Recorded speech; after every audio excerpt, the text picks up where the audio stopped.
India TV YouTube channel को subscribe करें और बेल आइकन दबाएं। जम्मू कश्मीर को लेकर 24 जून को हो रही ऑल पार्टी मीटिंग से पहले सियासी हलचल काफी तेज है। प्रधानमंत्री के आवास पर होने वाली इस बैठक के लिए होम सेक्रेटरी अजय भल्ला ने जम्मू कश्मीर के 14 नेताओं को फोन कर इनविटेशन दिया है। कांग्रेस और नेशनल कॉन्फ्रेंस ने पीएम की इस पहल का स्वागत किया, जबकि पीडीपी चीफ महबूबा मुफ्ती इस बातचीत में शामिल होंगी या नहीं, इस पर आज वो फैसला करेंगी।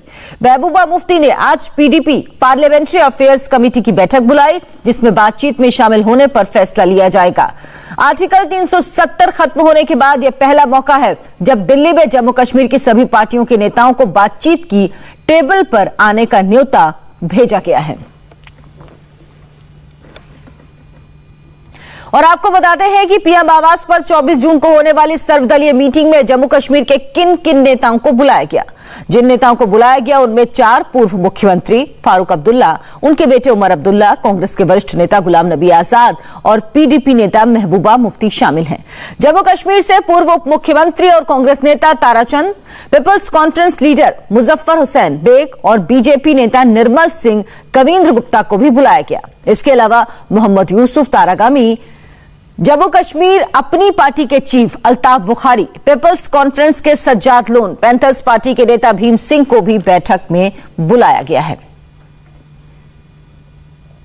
24 जून को माननीय प्रधानमंत्री जी ने जम्मू कश्मीर के सभी राजनीतिक दलों के अध्यक्षों की एक ऑल पार्टी मीटिंग दिल्ली में बुलाई है। माननीय प्रधानमंत्री नरेंद्र मोदी साहब ने जम्मू कश्मीर की जनता के लिए हमेशा दिल खोलकर काम किया है। यहाँ विकास कार्य हो या यहाँ के जो लोकतांत्रिक व्यवस्थाएं हैं उनको मजबूत करने का कार्य नरेंद्र मोदी साहब की सरकार ने किया है। पिछले कुछ महीनों से जम्मू कश्मीर के कुछ दल लगातार इस बात को लेकर बार बार अपनी आवाज उठा रहे थे कि ऑल पार्टी मीटिंग होनी चाहिए, और कुछ लोगों ने माननीय प्रधानमंत्री जी से, माननीय गृह मंत्री जी से निवेदन भी किया। उसी परिप्रेक्ष्य में माननीय प्रधानमंत्री नरेंद्र मोदी साहब ने जम्मू कश्मीर के सभी राजनीतिक दलों के अध्यक्षों की बैठक 24 जून को नई दिल्ली में बुलाई है। तो आज मोदी साहब अगर वो एक पहल कर रहे हैं और खुले दिल से कर रहे हैं और चीज़ों को रिजॉल्व करने के लिए कर रहे हैं, स्टैटिक पोजीशन लेकर वो या जो वहाँ जाएंगे वो स्टैटिक पोजीशन लेकर ना जाए, खुले दिल से जाएं। मैं कहता हूँ देर आए दुरुस्त आए।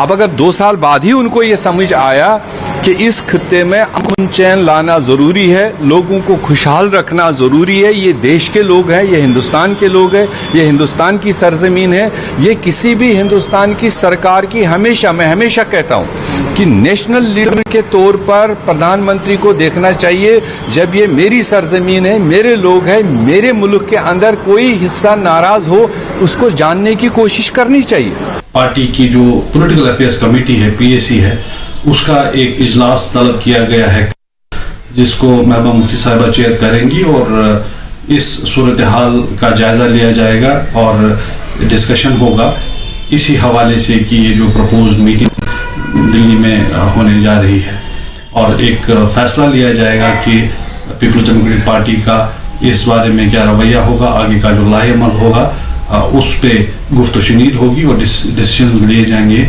बातचीत के लिए हमारे दरवाजे हमेशा खुले हैं, क्योंकि हम ये समझते हैं कि लोकतंत्र में बातचीत एक ज़रूरी चीज़ और लाजिम चीज़ है, और कोई भी बातचीत जो कि जम्मू कश्मीर राज्य के और जम्मू कश्मीर के राज्य के लोगों की बेहतरी के लिए होगी, उसका हम खैर मकदम करते हैं। जम्मू कश्मीर पर क्या बड़ा फैसला हो सकता है, इसे लेकर सूत्रों की अहम जानकारी सामने आई है। आर्टिकल 370 खत्म करने के बाद हो रही पहली सर्वदलीय बैठक पे राजनीतिक प्रक्रिया शुरू करने पर फैसला हो सकता है। साथ ही कश्मीर में विधानसभा चुनाव कराने पर चर्चा हो सकती है। डिलिमिटेशन की प्रक्रिया शुरू करने पर भी वार्ता हो सकती है। नमस्ते, मैं हूं मीनाक्षी जोशी। वीडियो और खबरों से अपडेट रहने के लिए India TV YouTube channel subscribe करें, बेल आइकन दबाना ना भूलें। जुड़े रहें इंडिया टीवी के साथ।